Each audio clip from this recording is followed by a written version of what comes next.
Сәлеметсіздер ме, қыз келіншектер? Біз міне енді алда Наурыз келе жатыр. Осындай талқан жасаймыз. Талқанелла жасаймыз.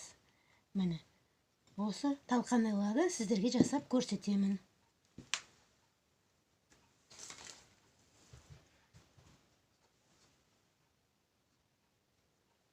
Міне осылай жақсылап құрт сияқты жайып аламыз талқанелламызды.